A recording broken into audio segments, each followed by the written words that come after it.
Doors of knowledge চ্যানেলে সবাইকে স্বাগত। আজকে মেমোরি সিস্টেম বাড়ানোর কিছু পরীক্ষা করা হয়েছে, ঠিক আছে। 17 জনের পরীক্ষা নেওয়া হয়েছে, 17 জনের। ফোন নাম্বার অনুযায়ী 17 জনের পরীক্ষা নেওয়া হয়েছে। তাদের ফোন নাম্বার লেখা ছিল। এবারে আমরা মনে রাখি কীভাবে ফোন নাম্বার মনে রাখি। দেখা যাচ্ছে বেশিরভাগ ছাত্র বা মানুষ মনে রাখে বাংলাতে ইংরেজিতে দু প্রকারই কোড অনুসারে মনে রাখে। নাম্বার আমরা কোড অনুসারে মনে রাখি। যেমন কেউ মনে রাখে 8, 9, 2, 7। হ্যাঁ, ওইটা কি কেউ মনে রাখে যে 89, 27, তাই তো 89, 27। কেউ মনে রাখে 98, 83। কেউ মনে রাখে, কেউ আবার 97, 35, 5, 6, 6 এরকম করে। তারপরে ব্রেনে যখন জমা থাকে তখন একটা কোড হিসাবে জমা থাকে। ওই নাম্বারটাকে যদি আমি ভেঙে জিজ্ঞাসা করি তখন কিন্তু আর বলতে পারে না অনেকে। যেমন কারো নাম্বার আছে হয়তো 810157 ... আছে, তো সে বলে যে 8101, ওইটাকে যদি বলে দেওয়া হয় যে 810 157, তখন বলা যায় কি যে আমার নাম্বার ছিল কি না। তখন দেখি মাথার মধ্যে একটা অসুবিধা চলে যে হ্যাঁ আমার বটে কিনা। এবারে আমি যেভাবে মনে রাখি সেটাকে কনভার্ট করতে হয় ওই নাম্বারে। যেমন কেউ মনে রাখে, কেউ মনে রাখে 94, 77, 56 এরকম মনে রাখে। 94, 77, 56। ওটাকে যদি আমরা বলি যে 94, 77, 56 বললো, ওইটাকে আমার মাথার মধ্যে নিয়ে যেতে কনভার্ট করতে হচ্ছে। আমি কি মনে রাখি, 94, 77, 56 এটা মনে রাখি।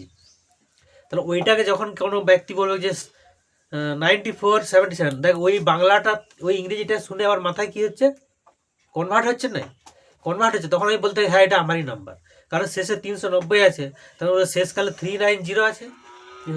সেই 390 তো 390 আর 390, তো 1 সেকেন্ড 2 সেকেন্ড ভাবতে হবে। তাহলে ব্রেনের স্পিড কিন্তু 1 সেকেন্ড 2 সেকেন্ডের মধ্যেই যথেষ্ট। ব্রেনের স্পিড কম্পিউটারের স্পিড যদি ব্রেনের মতো হয়ে গেছে এখন, হ্যাঁ, তাহলে ব্রেনের স্পিড সব থেকে বেশি। এখনো মানুষের ব্রেনের স্পিড সব থেকে বেশি আছে। মেশিন কিন্তু তাড়াতাড়ি কাজ করতে পারে, মানুষের থেকেও বেশি করতে পারে, কিন্তু মানুষের ব্রেনের স্পিড বেশি। একটা অঙ্ককে আমরা কতক্ষণ ধরে সিস্টেমেটিক করি গুণকে, কিন্তু একটা সুইচের মধ্যে মেশিন করে দিতে পারে। মেশিনের ক্ষমতা অনেক বেশি। তাহলে মেমোরি সিস্টেম মনে রাখার জন্যে, মেমোরি পাওয়ার বাড়ানোর জন্যে একটা জিনিস তারা করতে পারি, সবাই করতে পারে। রাত্রিবেলায় যখন আমরা শুয়ে যাচ্ছি, ঠিক আছে, সকালে উঠেছি, কেউ হয়তো 5:30টায় উঠে, কেউ 6টায় উঠে, তাই তো। রাত্রিবেলায় যখন শুয়ে যাচ্ছি, সিম্পল শুয়ে শুয়ে ওই সকাল 6টায় উঠে আমি কি করেছি, সকাল 6টায় উঠে কি করলাম, 6:30টায় কি করলাম, 7টায় কি করলাম, ওই যে 7টায় 6টায় 7টায় 6টায় 7টায় 8টায়, হ্যাঁ, ওরকম করে করে কোড করে করে যদি আমরা ভাবি, কোড করে করে যদি ভাবি, তাহলে একটা কোড আমাদের মাথায় মুখস্থ থাকে। 7টার সময় এই করি, 8টার সময় এই করি। আমরা প্রতিদিন জানি যে স্কুল কটায় যায়, স্কুল আবার কটায় যায়, 10টায় যায়, কেউ 10:30টায় যায়। তাহলে ওই টাইমে একটা কোড মনে থাকে যে 10টায় স্কুল যায়। কেউ জিজ্ঞাসা করে কটায় স্কুল যাবি, তুই 10টায় বলবি। তুই কখনোই ভুল করে বলবি না যে 5টায় যাবো, বলবি কি? কিন্তু যদি জিজ্ঞাসা করা হয় কালকে কটার সময় দোকান গেছিলি, কালকে কটার সময় দোকান গেলি, কনফিউজ হয়ে যাবো তো। কারণ ওটা ডেলি করি কি কাজটা। আবার দেখবো রাস্তায় যখন যায় তখন দেখবি একটা বাস প্রতিদিনই বেরোয়, তো যে কোনো বাস, সেই বাসটার নামটা মনে থাকে না। ওটা ওটা মুখস্থ করি কি যে 10টার সময় এই বাসটা যায়, আমরা 10টায় ঘর থেকে বেরোলে 10:15 রোডে পৌঁছাবো, তাই তো। রোডে আমাদের এখানে 10-15 মিনিট যেতে হয়। সেই 10-15 মিনিট প্রতিদিন কোনো গাড়ি প্রতিদিন পেরোয়, কোনো ব্যক্তি প্রতিদিন পেরোয়, হ্যাঁ। সেই ব্যক্তির দূরে মোটরসাইকেলটা দেখলে বুঝতে পারে যে সেই লোকটা বেরিয়েছে। এটা আমাদের মুখস্থ করতে হয় কি।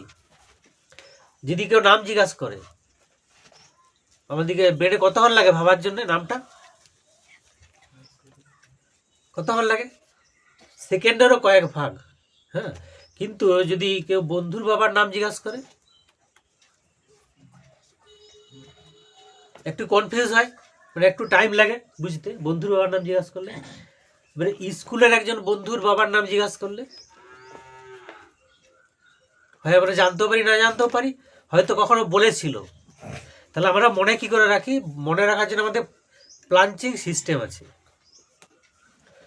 প্লাঞ্চ বা ভাগ ভাগ করে মনে রাখি। তাহলে আমরা পড়াশোনাটাকে যদি তেমন ভাগ ভাগ করে মনে রাখতে চেষ্টা করি, মানে একটা পড়া আমি ধরছি রুটিনে কি আছে, অনেকে আবার জানে না যে কালকে কি আছে। স্কুল প্রাইভেটে এসে স্কুলে যে রুটিন দেখে ওটা করলে তাদের পড়া মনে থাকে না। যারা কোড নাম্বার বলতে পারে নাই তাদের পড়া কিন্তু মোটেই হয় না। নাম তো বলবো না, আমি ইউটিউবে নাম বলা যায় না, আর মুখ দেখানো যায় না, মুখ দেখানোর প্রয়োজন নেই। আমি শুধু বিদ্যাটাকে, সিস্টেমটাকে বলছি, যে আমরা যে বিদ্যাটা অর্জন করব বা যে বিদ্যাটা এক্সপার্ট হতে যাব, তাহলে ছাত্রের কাজ হচ্ছে পড়াশোনা সম্পর্কে ওয়াকিবহাল হওয়া। তাহলে আগে প্রথমত কালকে রুটিনে কি পড়া আছে সেই রুটিনটা দেখলি, রুটিনে দেখে পড়াটা সেই বইগুলো বার করলি, ঠিক আছে? প্রথমত সেই বইগুলো বার করলি, বইগুলো বার করে প্রথম কাজ তোদের পড়াটা কি আছে উল্টিয়ে দেখে লিয়া। শুনতে পাচ্ছিস ওখানে কি বললাম? রুটিনের বইগুলো বার করে আগে কি পড়া আছে দেখে নিতে হয়, দিয়ে একটা ছোট কাগজের টুকরা করবি, ছিঁড়ে কাগজের টুকরো রাখবি। সেই পড়াটা চোখগুলি দেখে নিতে হয় যে কি পড়া আছে আমার। ইতিহাস পড়া এই আছে, অঙ্ক এগুলো হয়েছিল, আমাকে এগুলো প্র্যাকটিস করতে হবে, সেখানে একটা করে কাগজ ঢুকে রেখে দিবি। হ্যাঁ, ইংরেজি এই আছে, একটা করে কাগজ ঢুকে রেখে দিবি। এবারে দেখতে হবে কোন পড়াটা জটিল, তার মধ্যে যদি ভৌতিক বিজ্ঞান থাকে, ইংরেজি থাকে, অঙ্ক থাকে, সেদিনের পড়াটা একটু জটিল আছে অপেক্ষাকৃত। ইতিহাস থাকে তাহলে সেটা মুখস্থর ব্যাপার আছে। হ্যাঁ, ইতিহাস, আমরা ইতিহাস যেটা পড়ি সেটা তো শুধু রাজনৈতিক ইতিহাস কতকটা, রাজার ইতিহাস, কিন্তু বিজ্ঞানের কোনো ইতিহাস নাই, ভূগোলের কোনো ইতিহাস নাই, পরিবেশের কোনো ইতিহাস নাই আমাদের সিলেবাসে। হ্যাঁ, তাহলে প্রাচীন বিজ্ঞানের একটা ইতিহাস দেওয়া দরকার, প্রাচীন বিজ্ঞান আছে, প্রাচীন ভূগোলের একটা ইতিহাস দেওয়া দরকার। সেগুলো আমরা জানি না। আমরা ক্লাস 2-এ ইতিহাস ভূগোল পড়েছি, এখন আমার বই আছে 20 বছর আগে। ক্লাস 2-এ ইতিহাস ভূগোল ছিল, তো দাদু দিকে তো বাবার দিকে জিজ্ঞাসা করবি, ক্লাস 2 ইতিহাস ভূগোল ছিল, ক্লাস 3-তে বিজ্ঞান ছিল, ভূগোল ছিল। হ্যাঁ, ইংরেজি ছিল 5 থেকে, কিন্তু ইংরেজি এখন 1-2 থেকে দিয়েছে, এটা ভালো, ইংরেজি 1 থেকে দিয়েছে। কিন্তু 1-2-এ আমাদের সব থেকে বেশি দরকার ওয়ার্ড স্টক। ইংরেজি শেখার জন্য ওয়ার্ড স্টক চাই, ওয়ার্ড স্টক আমরা মুখস্থ করতে পারি না বেশি। তাহলে যে সমস্ত পড়াগুলো আছে সেগুলো আগে দেখে নিলি। এবারে ভৌতবিজ্ঞান যদি হয়, ভৌতবিজ্ঞান পড়াটা একবার পড়লি, পড়ে সেটা রেখে দিলি, দিয়ে কিছু অঙ্ক করলি। আমাদের মনে থাকে কতক্ষণ? 3 রকমভাবে মনে থাকে। এটা হচ্ছে খুব কম সময়ে 10 থেকে 20 সেকেন্ড একটা জিনিস মনে থাকে। রাস্তায় যাচ্ছি আমরা, কত কি দেখছি, কিন্তু ওগুলো সব মনে থাকে কি? কিন্তু বিশেষভাবে যেটা দেখি সেটা মনে থাকে। এবারে রাস্তায় যেতে যেতে আমরা, ধর আমার কোনো জিনিস দরকার, দিন একটা দোকান দেখছি, সে দোকানে কি কি ঝুলে, সামনে কি কি আছে, মিষ্টি দোকানে কি কি মিষ্টি বানাচ্ছে, এগুলো কি মনে রাখার বিষয়? মনে রাখার বিষয় নয়। কিন্তু আমি যখন কিনতে যাবো আমার দিকে মনে পড়ে যায়, এই যে ওই মিষ্টিটা ওখানে আছে, এটা বলবো কি, দোকানে ওইখানে একটা কুড়কুড়ে ঝুলে, কি ওইখানে শ্যাম্পুর পাতা ঝুলে, গেলেই বলে দেবো যে ওই যে ওই শ্যাম্পু পাতাটা দাও। তাহলে এগুলো হচ্ছে খুব শর্টে মনে থাকে। আর কিছু মেমোরি 5 থেকে 10 মিনিট মনে থাকে, কিছু মেমোরি 10 থেকে 15 সেকেন্ড মনে থাকে। তো ওই 10 থেকে 15 সেকেন্ড যখন আমরা যে পড়ার মেমোরিটা, সেটা আমরা ভুলে যাই। হ্যাঁ, কিছু কিছু জিনিস আমরা ভুলে যাই কেন? কারণ মেমোরি তৈরি হয় প্রোটিন, আস্তে আস্তে প্রোটিন তৈরি করে। যে কাজটা আমরা করি তার পরিপ্রেক্ষিতে একটা প্রোটিন তৈরি করে, দিয়ে সেই প্রোটিনটা করে ডিএনএ তৈরি করে, ডিএনএ তৈরি করে মনে থাকে। যেমন আমাদের কিছু মেমোরি স্মৃতির মধ্যে যে জমা রয়েই যায়। ছোটোবেলাকার সমস্ত জিনিস মনে আছে কারো? কিন্তু যদি দরকার হয় দেব বলে দিই, কার কি হয়েছে, কার কখন পড়ে গেছিলো, কার কখন আঙুল কেটেছে, এবং এটা বুড়ো বয়স পর্যন্ত মনে থাকে মানুষের, থাকে না? এগুলো হচ্ছে মাথার মধ্যে জমা রয়ে যায়, দরকার হোক বা না দরকার হোক জমা রয়ে যায়। আর কিছু দরকারি মেমোরি যেগুলো মাথার মধ্যে ঢুকে আবার সঙ্গে সঙ্গে ডিলিট হয়ে যায়, কারণ কি ওগুলোকে রিকল করি না আমরা। রিকল মানে সেগুলো পুনরায় আবার রাইটিং। একটা পড়াকে যদি আমরা লিখি, দিয়ে লিখে মাথায় জমা হলো, আবার সেটা লিখি, আবার পুনরায় জমা হলো, এভাবে করতে করতে মাথার মধ্যে একটা অটোমেটিক মনে রয়ে যায়। ঠিক আছে, অটোমেটিক মনে রয়ে যায়। তো যদি আমরা মেমোরি বাড়াবো বলি, কতগুলো সিস্টেম আছে বাড়ানো। ওই যে বললাম সকাল থেকে আমরা ভাববো, রাত্রে শুবো, সকাল থেকে ভাববো 5টায় কী করেছি, 6টায় কী করেছি, 7টায় কী করেছি, 10টায় স্কুল গেছি, স্কুল যেয়ে কী করেছি। এটা ভাবা কিন্তু বিরাট জটিল, মনে হয় সহজ। একদিন মানে খুব জোর 5 থেকে 10 মিনিট ভাবলে তোর ঘুম পেয়ে যাবে। তুই আর ভেবে মেমোরিটাকে এগিয়ে নিয়ে যেতে পারবি না। এই ভাবাটা বিরাট জটিল, মনে হয় যে কি কি করেছি মনে করে দেবো, পারা যায় না। করে দেখবি পারা যায় না। 1 নম্বর প্রসেস। 2 নম্বর প্রসেস, শুয়ে আছি তো, সিম্পল শুয়ে আছি, শুয়ে শুয়ে ভাববি যে আমি রাস্তায় যাচ্ছি, ঠিক আছে, আমি রাস্তায় যাচ্ছি, ভালো রাস্তায় যাচ্ছি, দিয়ে আমি কোনো বাজারে ঢুকলাম। এরা যেমন সেই গেম খেলে, তুই সেরকম মেমোরিটা এগিয়ে যাবো, শুধু মনে গেবে, শরীর তো আমার বিছানায় যাচ্ছে। বাজারে ঢুকেছি, বাজারে প্রচুর ভিড়, আমি পাশ কাটিয়ে যাচ্ছি, আমি হয়তো, তুই ভাবি ওরা মোটর সাইকেলে যাচ্ছি কি সাইকেলে যাচ্ছি। আমরা ছেলেরা, ছোটো ছেলেরা সাইকেলেই যায়, হ্যাঁ, তা 9-এ হোক 10-এই হোক আর 11-এই হোক, আমরা সাইকেলেই যাই। সাইকেলে যাচ্ছি, প্রচুর লোক, তোর সামনে লোক চলে আসছে, তোকে পাশ কাটিয়ে যেতে হচ্ছে, এবং খুব তাড়াতাড়ি আছে যে ওই টাইমের মধ্যে পৌঁছাতে হবে, প্রচণ্ড ভিড় কাটিয়ে তাড়াতাড়ি যাচ্ছি, ঠিক আছে। এবারে ভাব যে আমি চাঁদকে যাচ্ছি, চাঁদকে এখান থেকে কী করে যাবো, ধর আমার ডানা আছে, আমি উড়ে উড়ে যাচ্ছি, যেতে পারি মনে মনে, তো আমরা যেখানে খুশি যেতে পারি, কারো ক্ষমতা আছে আটকানোর? তাহলে মনকে কেউ আটকাতেও পারে না, মনে মনে আমরা যেখানে খুশি যেতে পারি। তুই ভাব আমরা চাঁদে যাচ্ছি, চাঁদে উড়ে উড়ে যাচ্ছি, উড়ে উড়ে যেতে যেতে কী দেখবি, রাত্রেবেলা কী দেখবো, অন্ধকার দেখবো। চাঁদকে যেতে গেলে কী দেখবো, চাঁদকে যেতে গেলে এই শুকতারা আরে প্রথমে দেখতে পাবো। চাঁদে যে থামলি ধর, চাঁদে কি দেখবো, শুকনো মাটি দেখবো, গর্ত দেখবো, পাহাড় দেখবো, তাই তো। চাঁদে লাফালে কি হবে, চাঁদে যদি লাফাই কি হবে, এখানে লাফালি কতটুকু উঠবি, 1 হাত উপর দিকে উঠতে পারবি, চাঁদে লাফালে কি হবে, কে পারবে, কত উপরে উঠবো, 6 গুণ উঠবো না। এখানে যদি আমি 1 ফুট উঠতে পারি, চাঁদে কত উঠবো, 6 ফুট উঠে যাবি, 1 লাফ দিলে 6 ফুট উঠে যাবি, যেরকম স্প্রিং দিলে উপরে উঠে সেরকম স্প্রিংয়ের মতো, আবার পড়ে যাবি ধপ করে, বাজবে না, পড়ে গেলে বাজবে না, কারণ ওর তো টানটাই কম, আমাকে তো জোরে টানছে না, তো আস্তে করে টেনে ফেলে দিচ্ছে, তাহলে বাজবে না, তাহলে মজা জায়গা লাগে চাঁদটা। আবার তুই ধর চাঁদে দাঁড়িয়ে আছিস, তো তুই ধর ওখানে একজন বন্ধু পেলি, শুন শুন করে ডাকবি, তাই তো, শুনতে পাবে সে,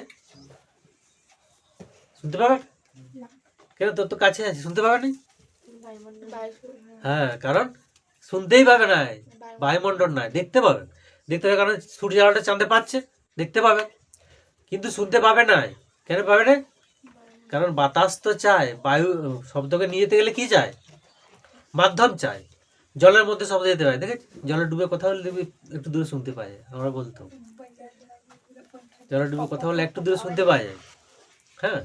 তাহলে চাঁদে তুই চাঁদ পেরিয়ে চলে গেলি, চাঁদ পেরিয়ে কি পাবো, আমি তো উড়ছি আকাশে, আমি রাত্রেবেলায় এখানে আছি, ভূতে আবার উড়ে তারপর উড়ছি, এই কথা বলিস না, দুজনের সঙ্গে কথা বলবি না, তাহলে আমি উড়ছি তো, রাত্রেবেলায় উড়ছি তো, তো চাঁদের পরে কি পাবো,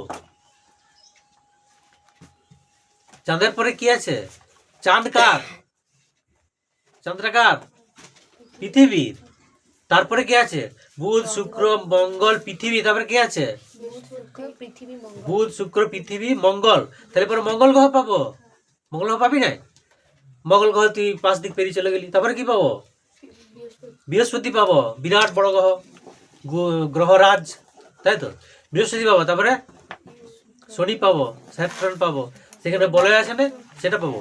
এবারে ধর পেরিয়ে চলে গেলি, উঠতে উঠতে পেরিয়ে চলে যাচ্ছি, কি পাবো, জলদি জলদি জলদি,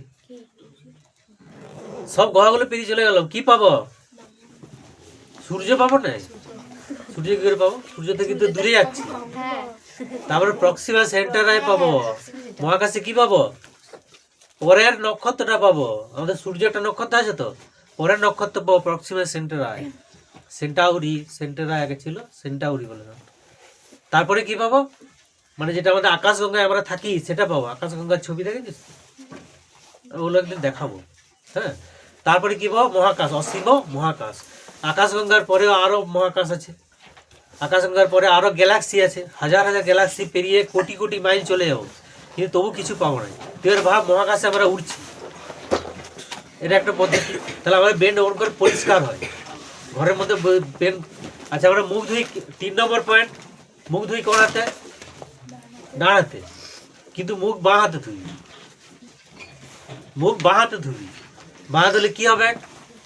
আমাদের প্রতিদিন যে কাজটা করি ব্রেনের, তো সেটা তো প্রোটিন করাই আছে, সেটা তো মেমোরিতে করাই আছে, শক্ত করিস না, মেমোরিতে করাই আছে তো। তাহলে আমাদের অন্য প্রোটিন তৈরি করতে হলে অন্য কাজ করতে হবে, যে কাজ করি সেই কাজ করলে সেই প্রোটিনই তৈরি হবে, এবং সে তেমনই হবে ডিপ, মানে উন্নতি কিছু হবে না। আমাদের ঘর আছে, একটা ঘর আছে, সেই ঘরটা বানাতে গেলে আমার দেয়াল গাঁথতে হবে তো। তাহলে আমার যেটুকু মেমোরি আছে তার থেকে বাড়াতে গেলে তাকে তো বানাতে হবে, তাকে বানাতে গেলে তোকে নতুন কিছু করতে হবে। পড়াকে যদি 5 বার 6 বার রিভাইজ করি, সেটা অটো মেমোরিতে চেঞ্জ হয়ে যাবে, মানে পারমানেন্ট মেমোরিতে। যেমন আমরা নাম প্রতিদিন বলি, হ্যাঁ, প্রতিদিন একটা কাজ করি, সেরকম পড়াকে প্রতিদিন করার চেষ্টা করবি। প্রতিদিন বইগুলো উল্টিয়ে দেখে নিবি, ইতিহাসে আছে, ভূগোলে আছে, বিজ্ঞানের আছে, একবার পড়ে রেখে দিবি, দিয়ে আবার রিপিট করবি, 2বার করে পড়ে রেখে দিবি। প্রথমে 1বার পড়েছিলি, 2বার পড়ে রেখে দিবি, তুই আজকে পড়াটা করলে আজকে মনে রয়ে যাবে নাই, ঠিক আছে? তারপরে নেক্সট আবার পরের দিনে ওই পুরোনো পড়াটাকে একবার দেখতে হবে চোখ বুলিয়ে, পুরো পড়াটা দেখে নতুন পড়া করবি। অঙ্ক, পুরোনো অঙ্ক যা হলো, একবার অন্তত 1টা ঘন্টা সারা দিনে ওই অঙ্কগুলো একবার করে নিতে হবে, হ্যাঁ। তারপর আমরা লিখি কোন হাতে? বেশিরভাগ সবাই 90% মানুষ ডান হাতে লিখি, কিন্তু লিখতে হবে তোকে বাঁ হাতে, একবার করে, অন্তত একবার করে বাঁ হাতে একবার করে লিখতে হবে। নতুন যখনই যে হাতে যে কাজটা করি বা যেভাবে করি, তার থেকে পাল্টিয়ে যদি অন্য অভ্যাস করি, তবে মাথার মধ্যে নতুন প্রোটিন সৃষ্টি হবে, যেটা নতুন নিউরন কোষ জন্ম দেবে। সেই নতুন নিউরন কোষ নতুন জিনিস মনে রাখতে সাহায্য করবে, হ্যাঁ। তাহলে নতুন কিছু করতে গেলে তুই নতুন কিছু ভাবতে হবে, নতুন সিস্টেমে চলতে হবে, ঠিক আছে? সেই মানধাতার আমলে সবই যদি ফলো করি, তো সেই ব্রেনটা মানধাতার আমলেরই থাকবে, ঠিক আছে? তাহলে ভিডিওটা বড় হয়ে যাচ্ছে, আমি অন্যদিন আবার আরও অন্য সিস্টেম বুঝাবো, ঠিক আছে? থাক।